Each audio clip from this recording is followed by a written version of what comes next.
said before, my second trimester, I have more energy than I did in my first. Even though I do get tired, I still have to take a nap sometimes here and there, but it's way better, and I can eat more than I used to. During my first pregnancy, I tried to like walk here and there. As I got into my second trimester, on breaks at work, I would go outside and walk for 15 minutes, or me and my husband would walk around the neighborhood when I got home. And I remember, I think maybe towards the middle of my second trimester, I tried to go like swimming or do water aerobics, which is really good because it's low impact, but I didn't really have like a set schedule, a regimen for working out. That would have helped me a lot with managing my weight and with increased energy. So this time around, even though doctors say you should not do any new workouts during your pregnancy. Now, the one reason why I was trying to get into a workout regimen before I got pregnant with my first was because I wanted to get my body used to doing those certain things that I was accustomed to doing. I like to lift weights, and some women run and do things, you know, that some people will say that's too much during pregnancy, but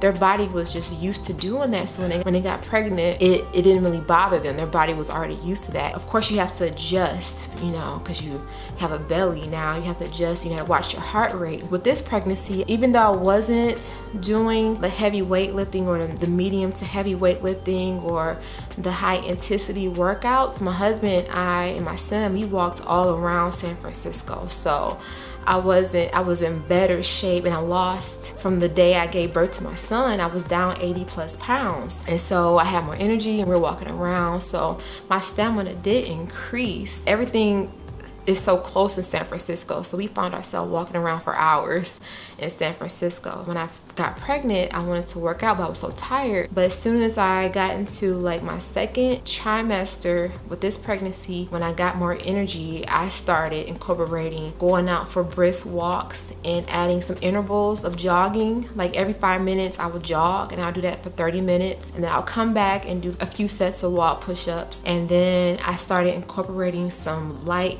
to me, 10 to 15 pound dumbbells, or I even have exercising latex bands. And so I started incorporating that. And I would like to do a video with my workout routine. I do a split routine, lower body and upper body, for weight training 4 times a week. So I work on my lower body twice a week and my upper body twice a week, and try to incorporate some cardio or just low impact cardio or walking, stuff like that. The highest I've gone in weight so far is 30 pounds, and it's okay for me. I think, you know, doctors say don't incorporate something that you never tried before. Your body's not used to it. Maybe my body still has that muscle memory, but I'm fine. And I listen to my body, and I sit down, make sure I'm not exhausted, and making sure that I'm drinking my water. But I don't recommend everyone to do that. So you have to just, you know what's best for you. But many doctors say don't do that. I started off around 160-ish, and then I lost some weight during my first trimester. And some doctors will recommend some women to lose weight if you're obese or overweight, but I think I was losing weight because I was like not eating, like, you know, some things would just making me sick. And then I did hear the Holy Spirit say, try to lose 7 more pounds. Before I heard that, I got down to 157. So I was like 163-ish, I think 160, 163-ish, 164-ish when I got pregnant, and then I got down 157, and that's when I heard the Holy Spirit say, try to lose 7 pounds to get down to 150. So what God was trying to do was prepare me for the weight gain that was up ahead. And during your first trimester, the baby is not gaining any weight.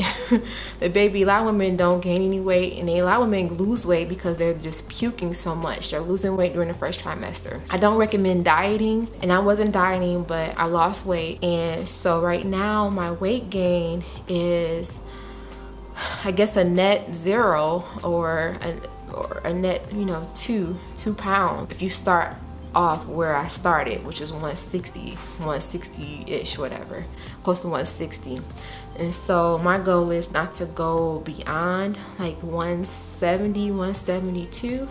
And right now I try to weigh myself at least weekly, and there's many women who gain like 15 pounds. Like, I already have what I need. I already have my, you know, some women it's recommended to gain weight because you need that added fat.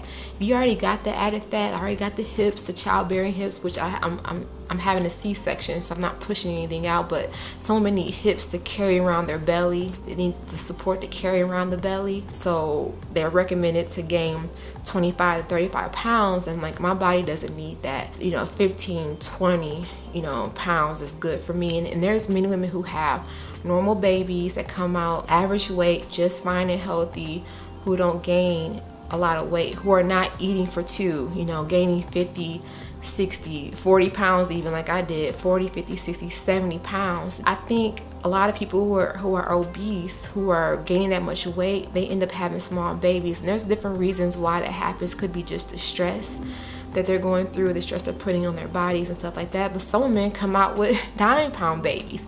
So in conclusion, what I'm trying to say is the baby's going to get what they need, and genetics play a role in that as well, and then they leave you with the rest. That's all I want to say for this video.